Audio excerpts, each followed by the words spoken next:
नमस्कार। TV 6 news network के इस कार्यक्रम में डॉक्टर सुनीलम हमारे सामने हैं। डॉक्टर सुनीलम से मुलाकात का शेड्यूल बहुत दिन से बनता रहा, लेकिन एक संयोग की बात है कि आज दिल्ली आए और हमारे स्टूडियो आए। तो डॉक्टर साहब, बहुत स्वागत हमारे कार्यक्रम में। आपके पास भी एक टीम है जो कि आपके उद्देश्यों को आगे बढ़ाती है, बहुत सारी चीज़ों को। क्या आप महसूस करते हैं, कहाँ कमी महसूस करते हैं इस देश में जहाँ आपके उद्देश्यों को पूरा करने में बाधक है? देखिए, एक तो ये है कि किसान संगठनों के साथ में मैं मतलब किसान संघर्ष समिति का मैं राष्ट्रीय अध्यक्ष हूँ। उसके बाद में ऑल इंडिया किसान संघर्ष समन्वय समिति ICC, फिर अब समन्वय जो हमारा संयुक्त किसान मोर्चा है, इसका मैं कोर कमेटी मेंबर हूँ। तो हम किसानों के बीच में काम करते हैं, लेकिन जितना एक तरीके से एजुकेट कर पाना चाहिए किसानों को अपने अधिकारों के बारे में, अपने संवैधानिक अधिकारों के बारे में और किसानों के मुद्दों के बारे में, उसके अंदर हम कम पड़ जाते हैं, थोड़े पड़ जाते हैं, क्योंकि 142 करोड़ का ये देश है और इसके लिए बहुत बड़े संगठन की जरूरत है। फिर एक रिसोर्सेज बहुत बड़ा दिक्कत आती है।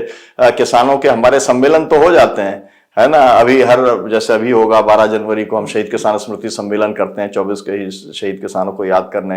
हर महीने हमारी अब तक 312 किसान पंचायतें हो गई। वो सब खाना पीना वो सब कुछ हो जाता है ना, लेकिन किसान के पास में कैश नहीं होता है। और जो पॉलिटिक्स की जो स्थिति है और जो आंदोलनों के अंदर भी जो है वो मतलब पैसा उसके अंदर लगता है, बहुत कठिन होता है काम करना, डे टू डे प्रोग्राम्स को ऑर्गेनाइज करना। धीरे धीरे जो है सब काम के अंदर कैपिटल बहुत ज्यादा लगता है, अपने ऑफिस को चलाना। तो होल टाइमर्स जो है, होल टाइमर्स के बिना कोई संगठन दुनिया के अंदर ताकतवर हुआ नहीं है। आज RSS जो है वो इतना ताकतवर कैसे हो गया? क्योंकि RSS के पास में जितने होल टाइमर हैं वो हिंदुस्तान और दुनिया में किसी संगठन के पास नहीं है। होल टाइमर को तो पैसा देना पड़ता है, उसकी पूरी व्यवस्थाएं करनी पड़ती है। तो हम लोगों के पास में विचार तो है, लेकिन उस विचार को आगे ले जाने के लिए जो होल टाइमर हमारे को चाहिए उसकी भी कमी हमें पड़ती है। और फिर यह है कि किसान जो है अपनी किसानी की पहचान को नंबर 1 पे नहीं रखता। वो कभी जाति की पहचान को एक पे रखता है, कभी धर्म की पहचान को एक पे जो है रखने की कोशिश जो है पॉलिटिकल पार्टियां द्वारा डिवाइड की जाती है, कभी इलाके के अंदर बढ़ जाता है, कभी पार्टियों के अंदर बढ़ जाता है। तो हमारी कोशिश ये होती है कि जो उसकी किसान की अपनी खुद की पहचान है, जिस दिन भारत का किसान अपनी खुद की पहचान को जो है लेकर के आगे बढ़ेगा, उस दिन वो जो चाहेगा, जब चाहेगा, जैसे चाहेगा हासिल कराने का काम वो कर लेगा। हमने 380 दिन का जो आंदोलन किया, जिसमें 732 किसान हमारे शहीद हुए, हमने ये साबित कर दिया कि दुनिया की सबसे बलशाली सरकार, सबसे घमंडी प्रधानमंत्री, उसको भी हम लोगों ने पछाड़ने का काम किया, केवल अपनी एकजुटता से, केवल अपने खुद के संसाधनों से, केवल सामूहिक नेतृत्व से और इस सबसे ऊपर हट करके अपने खुद के सोशल मीडिया से। बिल्कुल एक चीज मैं जरूर कहूंगा, आपने RSS की बात चलाई कि बहुत ताकतवर संगठन बना और बहुत वहां पर कमिटेड लोग मिले। ये कमिटमेंट RSS को मुझे लगता है चीन से ज्यादा मिला। वो लोग ज्यादा गए, लगातार गए। मुझे जहां तक मेरे संज्ञान में है, जत्थे में गए, वहां पर चीनी कम्युनिस्ट पार्टी के पूरे संरचना को समझने की चेष्टा की गई, उनको बाकायदा बताया गया। RSS के जो लोग गए यहाँ से, कई हर साल जाते थे और बाकायदा उस चीनी कम्युनिस्ट पार्टी की उस संरचना को समझने और उसको अपने में ढालने में काफी वो लोग आगे गए। एक दूसरा ये था कि मैंने शंघाई में देखा कि वहाँ सबसे जो समृद्ध इलाका है वो इलाका किसानों का। मुझे वहां जाके जानकारी मिली, वहां जब कुछ इलाकों को मैं घूमने लगा, जब देखा कि काफी समृद्ध, वो भी जैसे कि साउथ दिल्ली का समृद्ध इलाका है, उतने समृद्ध इलाके में मैंने पूछा ये किनके मकान है, ये कोठियां किसकी है? तो पता है हमारे जो शंघाई यूनिवर्सिटी के, फुदान यूनिवर्सिटी के जो हमारे साथी प्रोफेसर थे, उन्होंने बताया कि आपको जानकारी में होनी चाहिए कि ये सब किसानों की ये कोठियां हैं। तो हैरानी हुई मुझे जान के डॉक्टर साहब। मैं ये कहना चाह रहा था, आपसे ये सवाल करना चाह रहा था कि विचार के स्तर पे भी क्यों नहीं, जैसे सोशलिस्ट इंटरनेशनल कभी पूरे विश्व भर में एक दूसरे से गुथे हुए थे, नेट उनका मजबूत था, किसानों का ऐसा संगठन जिसका तालमेल शंघाई से भी हो, जिसका तालमेल बॉन बर्लिन से भी हो, जिसका तालमेल दुनिया के सभी राजधानियों से हो, सारे किसान संगठन जो विश्व में काम कर रहे हैं, वहां पर वो लोग क्यों नहीं विमर्श के स्तर पे एक दूसरे को से एक्सचेंज करते हैं? ये मैं आपसे पूछना जी, मैं हल 2-3 बातें कहना चाहता। एक तो मैं मतलब आपने इसको रहस्योद्घाटन किया है, क्योंकि आरएसएस के लोगों ने तो आज तक नहीं माना कि वो जो है कि वो कभी चीन की पार्टी से, वो कम्युनिस्टों से प्रेरणा लेते हैं, क्योंकि वो जो है, नहीं, बहुत बढ़िया बात है। तो इसको लेकर के लोगों के पास जानकारी जानी चाहिए, क्योंकि हम तो ये मानते हैं कि जो फासिस्ट हिटलर रहा या मुसोलिनी रहा, इनके गुरु गोलवरकर जी और जितने इनके प्रमुख लोग थे वो वहीं से इंस्पिरेशन लेकर के आए, और उसी लिए इन्होंने हाफ पैंट अपना रखा, बेल्ट रखा, काली टोपी रखी। तो मतलब हम लोगों को तो अभी तक यही जानकारी थी। अब आपने बताया कि ये चीन से इंस्पिरेशन ले रहे हैं, ये बहुत अच्छी बात है। जहां तक संपन्नता की बात है, तो मैं कहना चाहूंगा कि पंजाब के अंदर आप चले जाएंगे तो आपको वहां पर भी किसानों की बहुत बड़ी बड़ी कोठियां आपको मिलेंगी।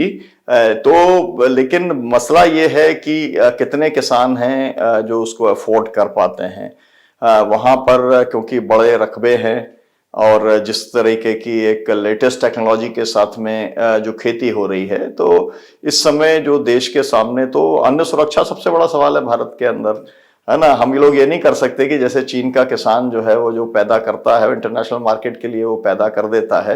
हम लोगों को तो अपनी जो है अभी भी अन्न सुरक्षा को हमें प्राथमिकता देनी है। अगर हम नहीं देंगे तो हमारे यहाँ तो ऐसी अगर स्थिति है, ये जो न्यू इंडिया है मोदी जी का, इसमें 80 करोड़ लोग तो 1 और 2 रुपए किलो के ऊपर राशन के ऊपर चल रहे हैं, है ना। तो ये लोग कैसे सरवाइव कर पाएंगे? तो इसलिए वो क्रॉप पैटर्न का भी पूरा मसला है, प्रोडक्टिविटी का भी पूरा मसला है। और फिर ये सवाल ये है कि वहां पर जो चीन की सरकार है, अगर उसकी जो है एग्रीकल्चर उसकी प्रायोरिटी है, तो कितना बजट उसके अंदर इन्वेस्ट करने का काम करती है, वहां के किसानों को कितना सब्सिडी देने का काम करती है।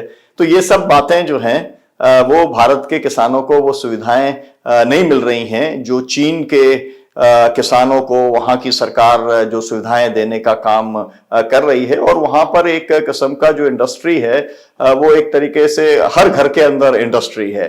तो वो जो व्यक्ति है वो अकेला खेती के ऊपर निर्भर नहीं है, उसका जो परिवार जो है उसके अंदर हो सकता है एक व्यक्ति खेती कर रहा हो, लेकिन कोई एक जो व्यक्ति है वो किसी बिजनेस में लगा है, किसी प्रोडक्शन हाउस में लगा है, किसी जगह पर वो लोग ऑनलाइन काम कर रहे हैं। मतलब बहुत सारे मल्टी टास्किंग जो है वो एक परिवार वहां पर करता है, और वो वेल ऑफ है, बहुत अच्छा है। संघ मैं चाहूंगा मोहन भागवत जी कभी जो है इस बात को कहें, अपना वो जो परेड करते हैं कौन सी दशहरा मैदान की, उसमें कहें कि भाई चीन हमारा जो है उससे हम इंस्पिरेशन लेते हैं, वैचारिक गुरु है, तो हमें बहुत खुशी होगी। जी जी बिल्कुल। अब अंतिम सवाल डॉक्टर साहब, देखिए जिस थॉट प्रोसेस को लेके आप लोग बढ़ रहे हैं, जिस चीज को जमीन पे लाने की, उतारने की चेष्टा करते रहे लगातार, आज का युवा जो भारत का युवा है वो कितना गंभीर है उसके प्रति, कितना रिस्पॉन्स करता है, कितनी कनेक्टिविटी है?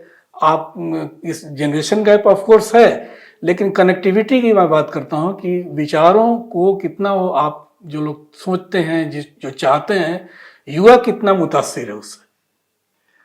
मुझे लगता है कि ये सबसे अहम सवाल है इस समय देश के लिए सामने, क्योंकि देश की जो पॉपुलेशन है, युवाओं का देश कहा जाता है ना, 60% पॉपुलेशन हमारी यूथ कैटेगरी के अंदर आती है, बिलो 35 वो आती है।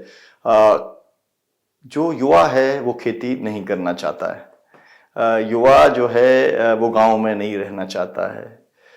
जो पैकेजेस मिलते हैं उसको पढ़ने के बाद में 1,00,000, 1.5 लाख, 2 लाख रुपया महीने का, और वो जब अपने पिताजी को देखता है कि उनके पिताजी को 1,000, 2,000, 5,000 रुपये महीना भी कमाने के अंदर दिक्कत आती, तो उसे लगता है कि सबकी जड़ गड़बड़ है गांव के अंदर जो है। तो ये तो जिस तरीके का नैरेटिव गढ़ने का काम किया गया और जिस तरीके की पॉलिसी बनाने का काम किया गया, तो वो पॉलिसी ये है कि गांव मतलब किसान किसानी और गांव को नष्ट करना अगर भारत सरकार का उद्देश्य रहा हो, योजना आयोग का, नीति आयोग का, राजनीतिक दलों का अगर ये पूरा उद्देश्य रहा है, तो जब तक उसको नहीं बदला जाएगा, जब तक पॉलिटिकल पार्टी और गवर्नमेंट की प्रायोरिटी एग्रीकल्चर के अंदर नहीं जाएगी, तब तक ये स्थिति बदलने वाली नहीं है। और नहीं तो जो है जिस तरीके से आप देखते हैं कि सबसे न्यूनतम आय अगर किसी एक कैटेगरी की है रादर मजदूरों से भी कम, तो वो किसानों की है। तो इसके लिए कौन दोषी है? इसके लिए तो वही लोग दोषी हैं जो उसे जो है, हम लोग जो सोशलिस्टों की बात आपने कही है ना, तो जो पैरिटी ऑफ प्राइस की बात डॉक्टर राम मनोहर लोहिया कहते थे कि जो इंडस्ट्रियल प्रोडक्ट है, एग्रीकल्चर प्रोडक्ट है, उस दोनों के अंदर एक साम्य होना चाहिए। तो मुझे लगता है कि हम लोग इस दिशा में काम कर रहे हैं। इंटरनेशनल लेवल के ऊपर भी मैं आपसे कहना चाहता हूं, है ना, आपने अभी याद किया कि पूरी दुनिया के अंदर किसान एकजुट क्यों नहीं होते? होते एकजुट है। लाविया कैंपेसिना एक बना हुआ है, वर्ल्ड सोशल फोरम हुआ था मुंबई के अंदर 2004 में, है ना। तब मैं 2000 किसानों के साथ में वहां पर गया था, पूरे लाविया कैंपेसिना के लीडर्स वहां पर आए थे। इंटरनेशनल लेवल के ऊपर भी हम लोग मिलकर के काम हम लोग करते हैं, और किसान आंदोलनों की एक बड़ी ताकत है। लेकिन ये बात एकदम स्पष्ट है कि जिस तरीके से हर राज्य के किसानों के अपने सवाल हैं, हर इलाके के किसानों के अपने सवाल हैं, उसी तरीके से हर देश के किसानों के अपने सवाल हैं, और उनका जो सॉल्यूशन है वो भी अलग अलग तरीके से निकालना पड़ेगा। कोई रेडीमेड ऐसा फॉर्मुलेशन नहीं हो सकता। लेकिन हाँ, इतना मैं जरूर आपसे कहूंगा कि खेती घाटे में हर जगह पर जा रही है। हर जगह पर जो छोटे फार्मर्स हैं वो खत्म हो रहे हैं, और उन्हें बचाने के लिए वहां की सरकार सब्सिडी दे रही है। तो जब तक हम लोगों को सपोर्ट गवर्नमेंट के द्वारा नहीं होगा, तब तक नहीं किया जाएगा। लेकिन दूसरी बात मैं कहना चाहता हूं, पूरी दुनिया के अंदर अब जो है रसायन मुक्त खेती की बात हो रही है ना। पेस्टिसाइड को खत्म करने की बात हो रही है, जहरीली खेती से मुक्त करने की बात हो रही है पूरी खेती को। उसके बारे में युवा बहुत ज्यादा अभी जो है वो सोच रहा है। मैं तमाम सारे ऐसे आईआईटीज के नौजवानों को जानता हूं, मैं तमाम ऐसे अमेरिका और यूरोप के अंदर सॉफ्टवेयर इंडस्ट्री के अंदर काम करने, सिलिकॉन वैली के अंदर काम करने वाले युवाओं को जानता हूं, जो यहां पर लौट करके आए। यहां पर लौट करके आकर के उन्होंने अपनी जो है ऑर्गेनिक फार्मिंग उन्होंने शुरू की, उन्होंने अपने आउटलेट्स शुरू किए। आज बेंगलोर के अंदर, चेन्नई के अंदर, कोलकाता के अंदर, मुंबई के अंदर तमाम सारे ऐसे नौजवान हैं जो इसके अंदर बहुत अच्छा काम कर रहे हैं। और उन्होंने जो दूरी थी उपभोक्ता और जो किसान के बीच में, जो ट्रेडिंग करने वाले लोग थे, जो बिचौलिया था, जो कि टमाटर एक जो है हमारे यहाँ पर 3 रुपए किलो से किसान से खरीद के लाता है, और यहाँ पर कभी 100 रुपए किलो, कभी 50 रुपए किलो, कभी 80 रुपए किलो बेचता है, या इसी तरीके का अलग अलग उसका है ना, गोभी से लेकर के और अदरक सभी का है। तो उस गैप को फिल करने का काम कर रहे हैं, बिचौलियों को बीच में से हटाने का काम कर रहे हैं। तो एक युवाओं की एक जो है कुछ युवा तो आ रहे हैं, लेकिन जो हम लोग चाहते हैं वो ये चाहते हैं कि जिस तरीके से सॉफ्टवेयर इंडस्ट्री के अंदर जाने में युवा को गर्व होता है, उसी तरीके से एग्रीकल्चर में भी काम करने में उसको गर्व होना चाहिए। लेकिन उसमें जिसे कहते हैं ना, टर्म्स एंड कंडीशन को बदलना पड़ेगा, है ना, टर्म्स ऑफ ट्रेड को बदलना पड़ेगा। अभी बहुत ही एक तरीके से डिफिशियंसी है, पूरा मतलब घाटे ही घाटा है, और इसलिए जो है तो नाराज रहता मंजिल दूर है। जी, जी। मंजिल दूर है, लेकिन निराशा नहीं है। कहीं ना कहीं उस चीज को, उस दिशा में आगे बढ़ रहे हैं। 380 दिन के आंदोलन में युवा ही जी बिल्कुल बिल्कुल आपने देखा सही कहा से। हाँ। और अभी भी मैं पंजाब होकर के आया हूं, मैं आपको बताता हूं, मैं देख रहा था लड़के जो है गांव गांव के अंदर अपने ट्रैक्टर, है ना, हमारे यहाँ जैसे मुंडा बोलते हैं, ट्रैक्टर बिना ट्रॉली के, उसमें मतलब इतने बढ़िया म्यूजिकल इंस्ट्रूमेंट लगा के और पूरे शहर के लड़कियों की अभी भी एक पंजाब के ग्रामीण क्षेत्र में युवाओं के अंदर एक फैशन है ट्रैक्टर। जी जी वो उनकी शान है, पंजाबी मुंडा जो है अपना। बिल्कुल बिल्कुल बिल्कुल। तो वो जो है पूरे देश के अंदर बहुआयामी बातें हुई हमारे आपके बीच में, और बहुत अच्छा लगा आप स्टूडियो आए और साझा किया अपने अनुभवों को और विचारों को। बहुत बहुत आभार, धन्यवाद डॉक्टर साहब। आपने अवसर दिया प्रसन्न जी, बहुत शुक्रिया आपका, धन्यवाद। तो ये कार्यक्रम कैसा लगा डॉक्टर सुनीलम से बातचीत का, आप जरूर अपने विचार व्यक्त कीजिएगा, और TV6 न्यूज नेटवर्क में इस कार्यक्रम को आप सब्सक्राइब करें, लाइक करें, और अपनी प्रतिक्रियाएं देना मत भूलिएगा। बहुत अच्छा लगेगा हमें। बहुत बहुत धन्यवाद।